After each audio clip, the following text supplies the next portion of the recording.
अंबर की एक पाक सुराही, बादल का एक जाम उठाकर घूंट चांदनी पी है हमने, बात कुफ्र की है हमने। दोस्तों, भाव मंजरी से मैं हूँ गायत्री कौशल और आज मैं आपके सामने हाजिर हूँ अपनी बहुत ही पसंदीदा शायरा अमृता प्रीतम जी के बारे में कुछ बातें करने के लिए, उनकी कुछ रचनाएं आपसे साझा करने के लिए।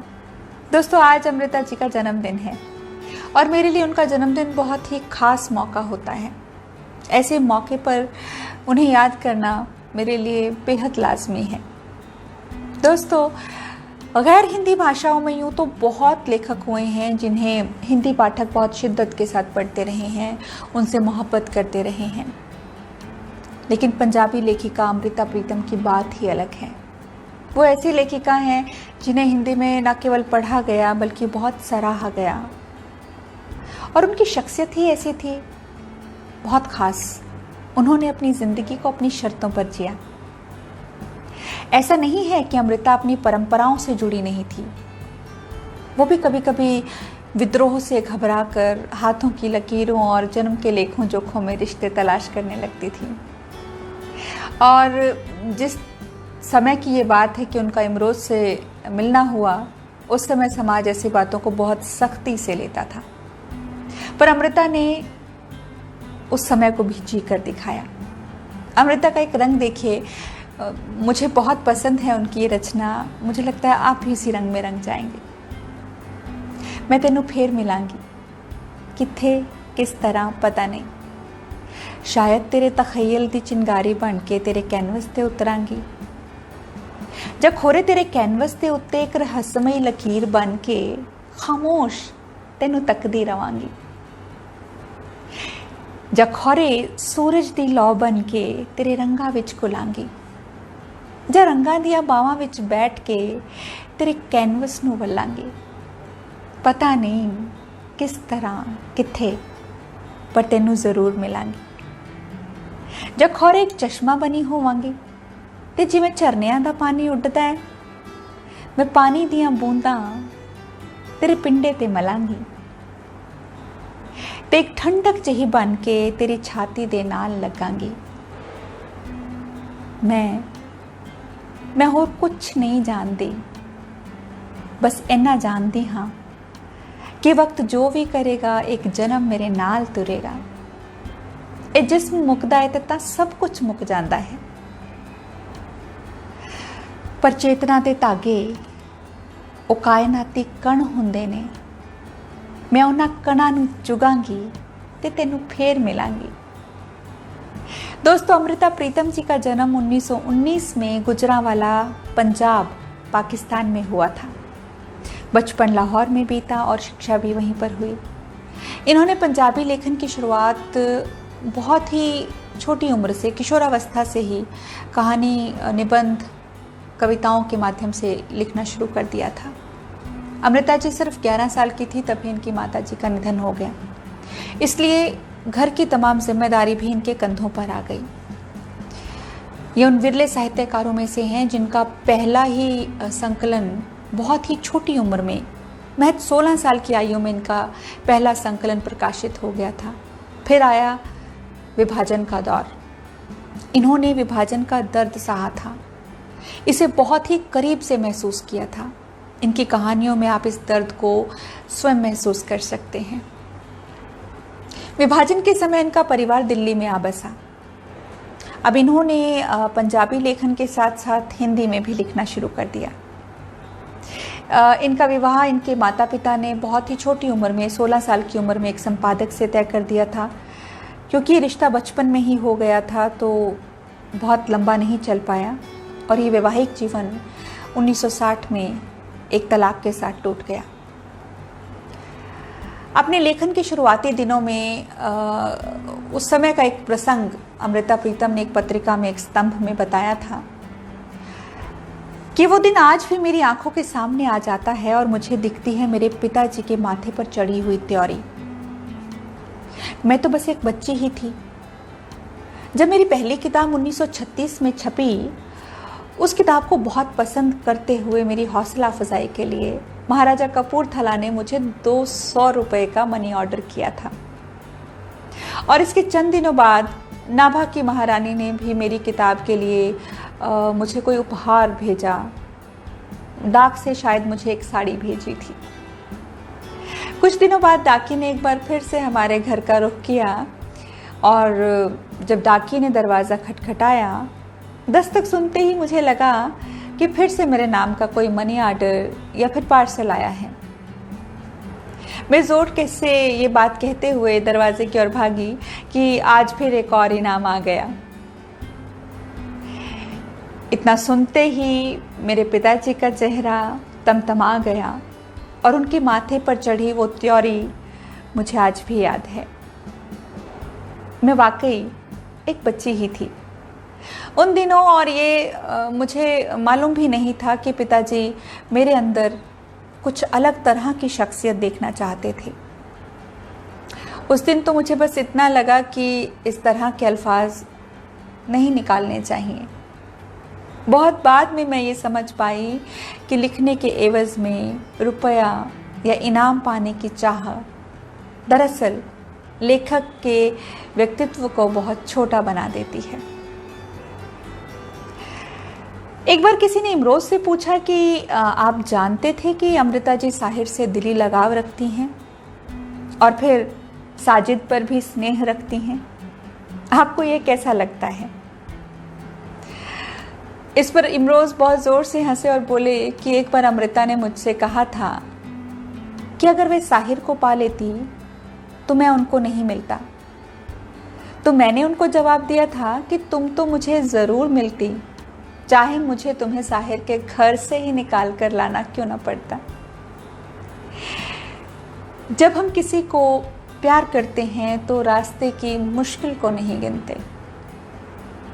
मुझे मालूम था कि अमृता साहिर को कितना चाहती थी, लेकिन मुझे यह भी बखूबी मालूम था कि मैं अमृता को कितना चाहता था। अमृता, साहिर, इमरोज़, इनके कई किस्से कहानियाँ हवाओं में खुशबू की तरह बिखरे हैं।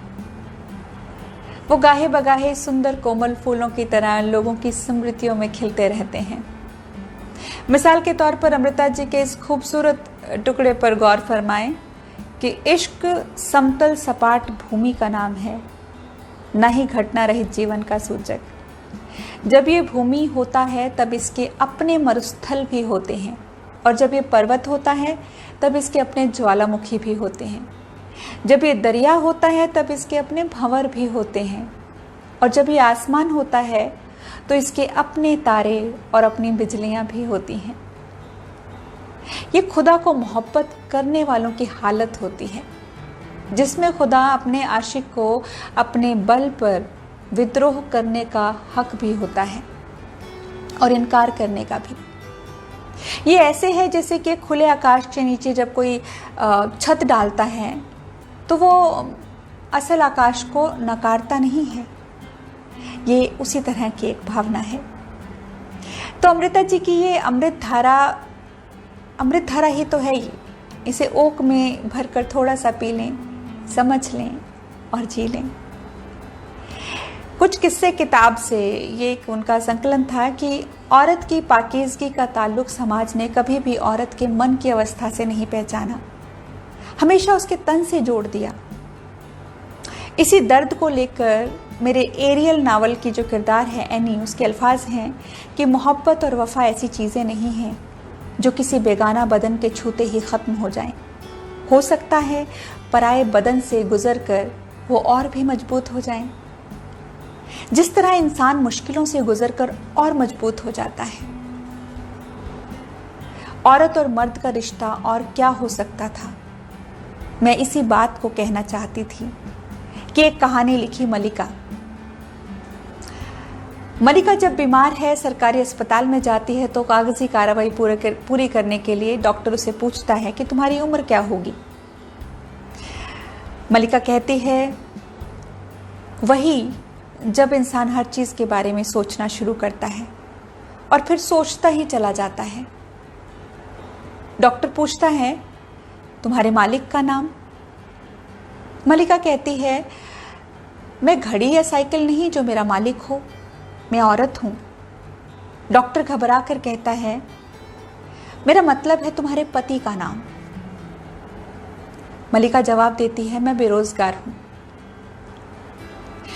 डॉक्टर हैरान सा कहता है, भाई मैं नौकरी के बारे में नहीं पूछ रहा। तो मलिका जवाब देती है, वही तो कह रही हूं, मेरा मतलब है मैं किसी की बीवी नहीं लगी हुई। और कहती है कि हर इंसान किसी न किसी काम पर लगा हुआ होता है। जैसे आप डॉक्टर लगे हुए हो, ये पास खड़ी हुई बीबी नर्स लगी हुई है, आपके दरवाजे के बाहर खड़ा हुआ आदमी वो आपका चपरासी लगा हुआ है। इसी तरह लोग जब ब्याह करते हैं तो मर्द खाविंद लग जाते हैं और औरतें बीवियां लग जाती हैं। समाज की व्यवस्था में किस तरह इंसान का वजूद खोता चला जाता है, मैं यही कहना चाहती थी, जिसके लिए मलिका का किरदार पेश किया। जड़ हो चुके रिश्ते, उनकी बातें करते हुए मलिका कहती है, क्यों डॉक्टर साहब, ये ठीक नहीं? कितने ही पेशे हैं कि लोग तरक्की करते हैं, जैसे आज जो मेजर हैं कल को कर्नल बन जाता है, फिर ब्रिगेडियर और फिर जनरल। लेकिन इस शादी ब्याह के पेशे में कभी तरक्की नहीं होती। बीवियां जिंदगी भर बीवियां लगी रहती हैं और खाविंद जिंदगी भर खाविंद लगे रहते हैं। उस वक्त डॉक्टर पूछता है, अच्छा इसकी तरक्की हो तो क्या तरक्की हो? तब मलिका जवाब देती है, डॉक्टर साहब हो तो सकती है पर मैंने कभी होते हुए देखी नहीं। यही कि आज जो इंसान खाविंद लगा हुआ है वो कल को महबूब हो जाए और कल जो महबूब बने वो परसों खुदा हो जाए। इसी तरह समाज, मजहब और रियासत को लेकर वक्त के सवालात बढ़ते गए तो मैंने नावल लिखा। ये सच है। इस नावल का किरदार कोई नाम नहीं, वो इंसान के चिंतन का प्रतीक है। इसलिए वह अपने वर्तमान को पहचानने की कोशिश करता है और इसी कोशिश में वो हजारों साल पीछे जाकर इतिहास की कितनी ही घटनाओं में खुद को पहचानने का यत्न करता है। उसे पुरानी घटना याद आई जब वो 5 पांडवों में से एक था और वो सब द्रौपदी को साथ लेकर वनों में विचर रहे थे। बहुत प्यास लगी तो युधिष्ठिर ने कहा, जाओ जाओ नकुल, पानी का स्रोत तलाश करो। जब उसने पानी का स्रोत खोज लिया था तो किनारे पर उगे हुए पेड़ से आवाज आई, हे नकुल, मेरे प्रश्नों का उत्तर दिए बिना पानी मत पीना, नहीं तो तुम्हारी मृत्यु हो जाएगी। लेकिन उसने आवाज की अनदेखी की, उसने आवाज की तरफ ध्यान नहीं दिया और जैसे ही सूखे हलक से पानी की ओक लगाई वो मूर्छित होकर वहीं गिर गया था। और मेरे नावल का किरदार जैसे ही पानी का गिलास पीना चाहती है, यह आवाज उसके मस्तक से टकरा जाती है, हे आज के इंसान, मेरे प्रश्नों का उत्तर दिए बिना गिलास का पानी मत पीना। और उसे लगता है वो जन्म जन्म से नकुल है और उसे मूर्छित होने का शाप लगा हुआ है। वह कभी भी तो वक्त के सवालों का जवाब नहीं दे पाया।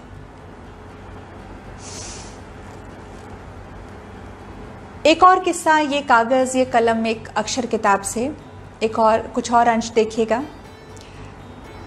कि तुम मुझे उस जादुओं से भरी वादी में बुला रहे हो जहां मेरी उम्र लौट कर नहीं आती। उम्र दिल का साथ नहीं दे रही है।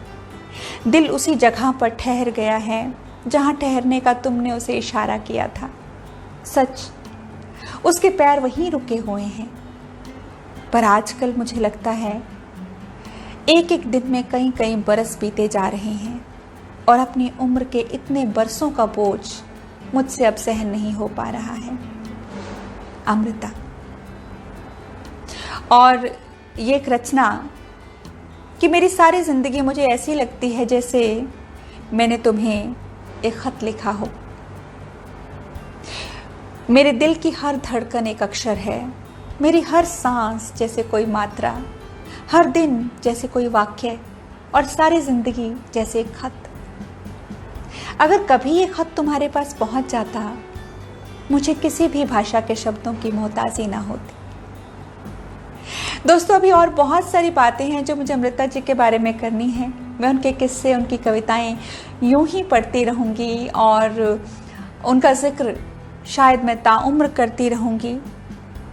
उनका एक जो वजूद है, जादुई और रूहानी शख्सियत है, उसका असर शायद मेरे जहन से कभी नहीं हट पाएगा। जन्मदिन की बहुत बहुत मुबारक हो आपको अमृता, आप हमेशा दिल में रहोगी।